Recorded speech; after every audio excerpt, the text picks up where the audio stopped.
Goodwin said, "A music video is not primarily a commodity form but a promotional one." This is illustrating that music videos are used for the promotion of not only the other products produced by an artist, but the artists themselves, and therefore all the production is linked in synergy. For this to work, they must all share the same representations and iconography of the artist. To understand this further, I had to research existing media products to inform myself on the conventions of a music video and typical iconography in the folk genre to match my artist. In the music industry, when an artist releases a new single, it is not just a song, it is part of what is called a promotional package, which usually consists of the release of a single along with a music video, upcoming album, and a website. Each of these synergizes with the others to create an entire package available to sell the artist. To allow me to construct my music video, I researched current music videos in the folk genre to help me find the genre conventions. I looked at artists such as Ben Howard, Ed Sheeran, Newton Faulkner, Laura Marling, and James Bay. These gave me the general conventions of a folk-based music video. I discovered that typically in a folk music video you would find plenty of close-ups on the artist and main singer, with either direct address to the camera or looking off past the camera into the distance with a pensive pose. The videos are placed in a voyeuristic context, which is where the artist would find a natural space, so they tend to feature natural outside settings or a cityscape, paired with darker, duller colour schemes or warmer, natural colour schemes for the natural serene settings. The themes of folk songs also generally match the settings and colour scheme of the video, so with a more natural-based setting can have a fairly carefree theme. However, the other side uses the dim lighting and dark colours to reflect their themes, which may deal with slightly grittier, darker areas, creating a juxtaposition within the genre containing an equilibrium and disequilibrium, theorised by Todorov, which can either both be shown within a video or be solely based on one or the other. Andrew Goodwin is a theorist who theorised that music videos can be narrative-based, performance-based, or narrative and performance-based, providing a relationship between the lyrics and visuals, as well as the visuals and the music. This all helps give each music video its own style and iconography, which is then linked to the artist. In my music video, I understood that it was important to get the conventions and themes correct, as how they are conveyed now will create the main iconography that would have to be followed and reflected throughout the entirety of the promo package. The structure of the music video is also important to help present the artist and the video as a whole. Goodwin said that narrative videos tend to be illustrative, which consists of the lyrics matching most of the visuals, amplificative, which takes the ideas or themes from the lyrics and expand or use general ideas through the visuals, or disjunctive, which is when the lyrics and visuals have no or very little connections or links.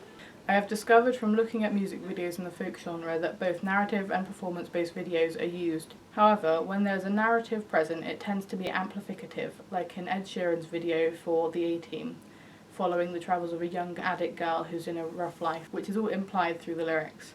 However, as Archer states, often music videos will cut between a narrative and a performance, which supports the idea that there should be a structure to be followed. It is seen that in most videos the chorus is usually performance-based along with the bridge of the song, whereas the verses are more illustrative by nature, so therefore the narrative is usually shown over these parts to tell more of the story with the ideas presented. From researching various folk artists and videos, I discovered the main codes and conventions for the genre and the production surround this. I previously mentioned the general sets and locations of a folk video, as well as the overall structure. However, other areas that are covered by conventions such as costume, props, lighting, ideology, iconography, and camera work. For the mise-en-scène, Archer says that artists tend to have their instruments, which is often a guitar, with them throughout, even if they aren't performing in the shots, just to reinforce their talents and iconography as an artist, and assure the audience of their skill. Female artists in the folk genre are inclined to wear floaty material in pale or warm and natural colours, with floral or pattern prints. As well as this, folk artists tend to favour hats with natural, unruly or loose hair. Folk videos have a tendency to use light in different forms, whether that be through artificial or natural light in warmer colours. However, in darker videos I lean towards using low-key lights and reduced use of brighter colours to create a moodier and more sorrowful effect. The camera work follows some general conventions seen in most music videos. However, it also has some more specific shots seen within the folk-based music videos. For example, in Newton Faulkner's Clouds and Laura Marling's Sophia, close-ups on the artist's face while performing and voyeuristic shots on the artist while performing are seen, as well as being fairly standard in folk music videos. More specifically, in the folk genre, there is more use of depth of field with the use of focus pulls, as well as close-ups on the instrument being played, particularly guitars, and extreme close-ups on shots of the chord plucking and strumming, or just on the instrument in general.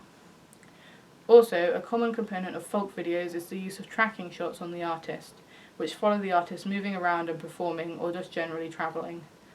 This gives a sense of journey in the videos and travelling within nature, which directly relates to the ideology and iconography used by folk artists. Goodwin says that each music video and artist develop their own iconography. However, generally, many folk artists base their iconography on ideas which revolve around the idea of being laid back, relaxed, and carefree. However, mirroring the themes of songs, folk artists are often seen as being emotional as well as creative too.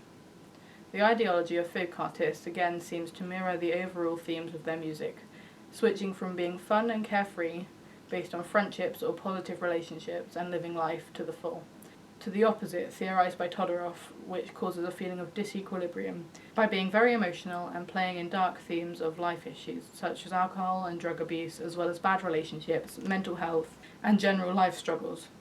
However, the general message range from all folk artists is that they value friendship, love, and support. The artist I was working with was Alice Gulick, who is a folk musician, and I had to create an iconography for her. So following the ideas and conventions from my research, I began to construct an image for her.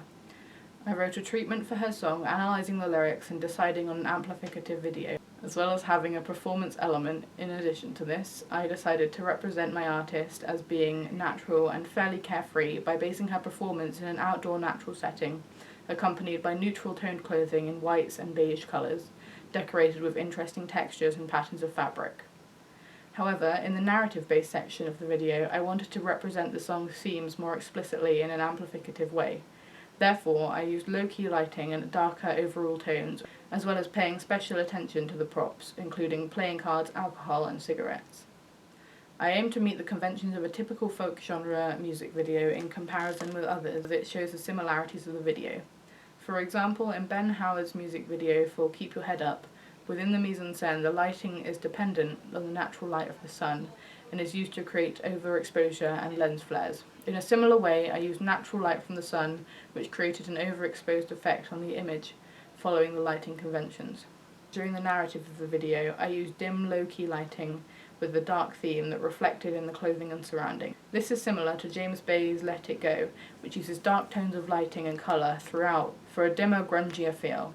In Newton Faulkner's video, there are several shots of his guitar, as well as him performing with his guitar in close-ups, mid-shots, and long shots, which I also did throughout my video to demonstrate the conventions researched. Overall, I found that music videos in the folk genre followed two main paths, being natural and carefree when looking at the artist's iconography, in addition to also being deeply emotional and fairly dark and gritty, portrayed through their music and lyrics. This influences the mise-en-scène through having either low-key dim lighting or bright, warm, natural lighting, depending on the current representation in the music or the character. My music video uses the conventions from a typical folk video through the use of lighting, camera work, props, costume, and iconography. I feel I have further developed this by mixing the ideas of having a separate iconography for the artist, which is withheld, being more free and natural, whilst also representing the message and theme of the song and the ideology of the music of the artist in this particular video, this being dark and relating to life issues. In this way, I have made sure to use and apply folk genre conventions whilst also manipulating and developing them to suit my iconography and ideology of my artist and their music.